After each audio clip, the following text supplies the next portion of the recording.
Qarang, bu bitta chiroqni 3 ta joydan yonadigan qilib montaj qilganmiz. Korobka varianti.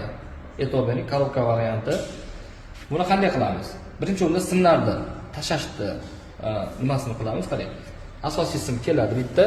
Birinchi выключатель bilan eng oxirgi выключателingizga 3 tali sim bo'lishi shart. Tashlaysiz 3 tali sim birga, oxirgisiga 3 tali sim tashlaysiz, o'rtasiga 4 ta tolali sim tashlashingiz kerak. Yo o'sha 1.5 ga 4, 4 ga 1.5 yoki bo'lmasa 2 tali sim tashlasangiz ham bo'laveradi. Endi qanday montaj qilamiz? Qarang, montaj qilishni ko'rsataman. Faza kelyapti. 0 dan boshlaydi. 0 to'g'ridan to'g'ri lampochka o'tib ketadi. 0 dan esdan chiqaramiz, bo'ldi. 0 ni avtosi yopildi. Qarang, fazasi keldi.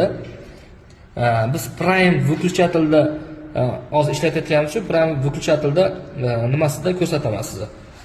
Qarang. Prime'da L yozilgan joyi bor mana, L. Faza birinchisi L ga kiradi. L1 bilan L2 dan chiqib korobkaga keladi.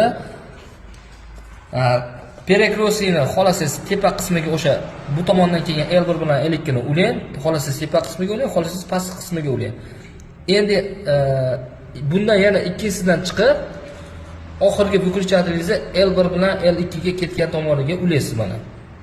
Qarang. Bunga keldi, L1 bilan L2 dan chiqib bunga ulanib, mana qarang. Tepa qismiga ulanyapti, ikkovi yonma yon ulanyapti. Pastki qismidan chiqib buni oxirgi выключателimizni L1 bilan L2 ga ulanyapti. L dan chiqib mana, L dan chiqib lampochkaga ketyapti. Tushundingiz? Bu korobka varianti. Mana xohlagan joyingizdan o'chirib yoqishingiz mumkin. Bu korobka varianti. Keyingi videomizda xudo xolasa bez korobka variantini tushuntiraman.